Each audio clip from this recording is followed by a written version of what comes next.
What's up, y'all? It's Tight Shirt.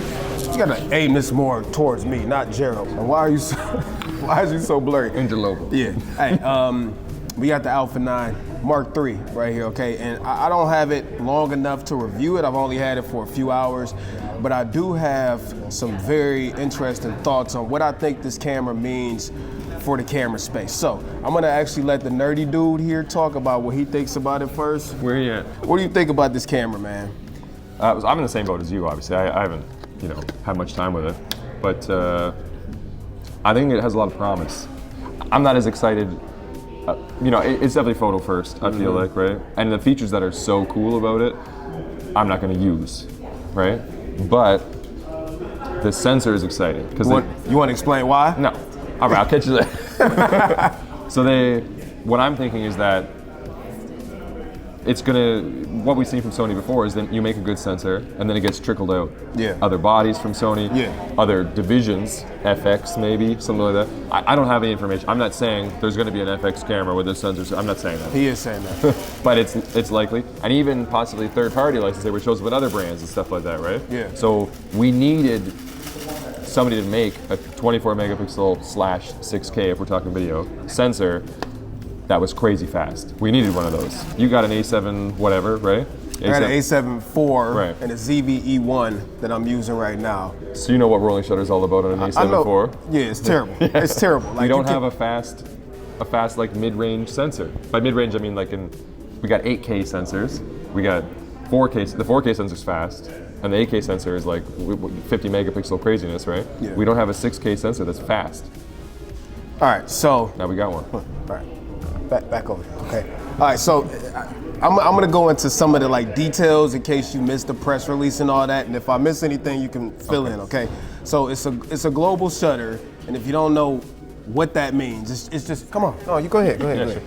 All right, it's just mad fast, okay? So that means it's really no rolling shutter. It's really no flicker problems because the readout speed and all of that nerdy stuff it's just ridiculous. It can shoot 120 frames per second, blackout free, with full AI, which means it has the A7R5 tracking of planes, trains, aliens, automobiles, all that crap. And the screen too. And it's got the flippy, rotating screen that does all the cartwheels and all that stuff. It's got the EVF out the A7S III, which is amazing, at 120 frames a second.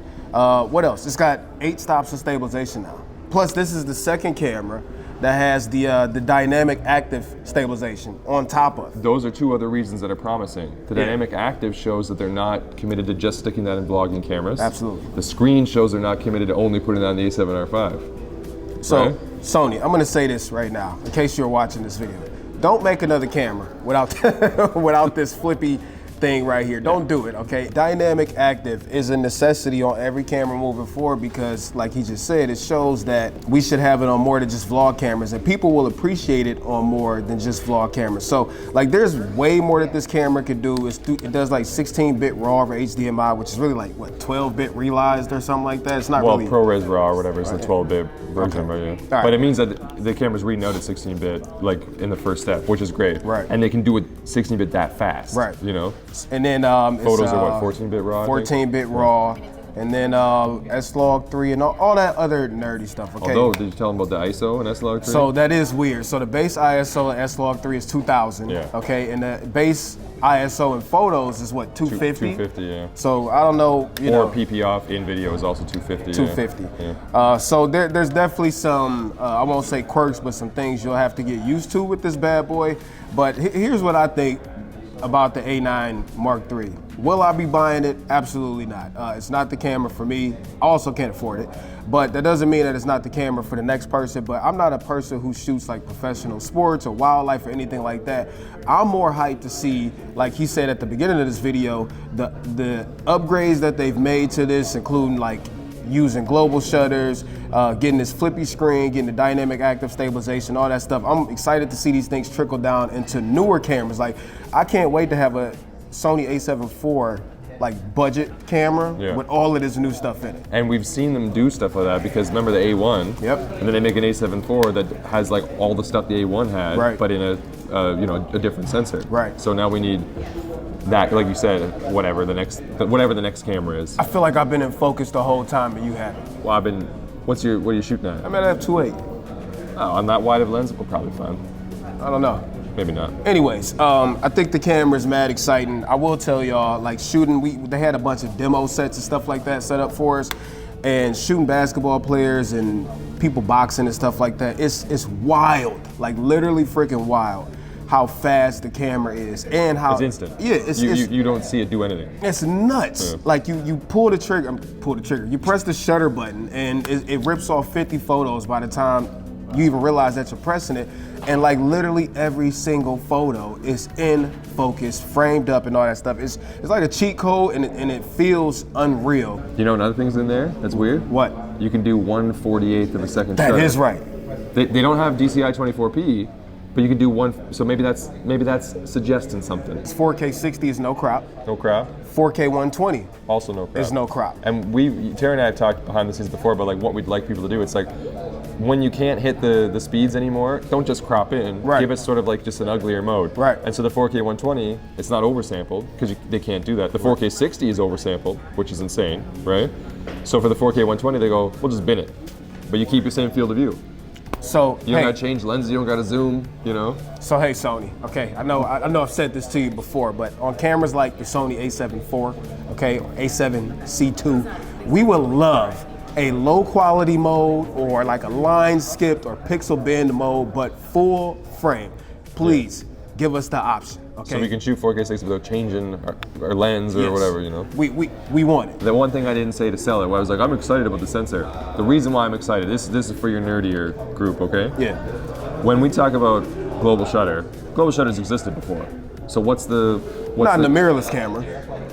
That's fair, like a full frame interchangeable yeah. mirrorless camera, right? But the cool thing is that global shutters always had limitations because they were always front side illuminated or had other quirks to them.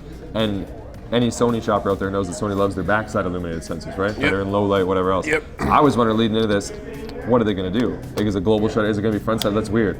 And they surprised me doubly, because not only was it not front side illuminated, and it wasn't just backside illuminated, it's stacked.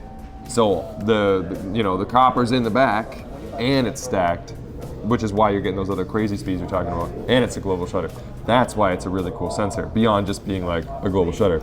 And I want to see that sensor get used a lot coming forward, you know? It's pretty impressive. Yeah. I will say that. I didn't even think that this stuff was freaking possible in a mirrorless camera. I mean, I figured one day it would be possible a few years from now, but I didn't expect this to come so fast and like right now. I think that's what I'm most blown away by. Like I knew it would happen eventually, but I didn't know it was gonna happen in 2023, like in the cameras in my hands right now. And if you're like me, cameras have been getting a little bit stale where it's like, True. You make a new video, you're talking about one new thing, one little thing. Yep. This finally feels like, you know, we're into a new chapter, hopefully, you know, of to get excited again about doing some new stuff, you know. So I think you just made the point of this whole video.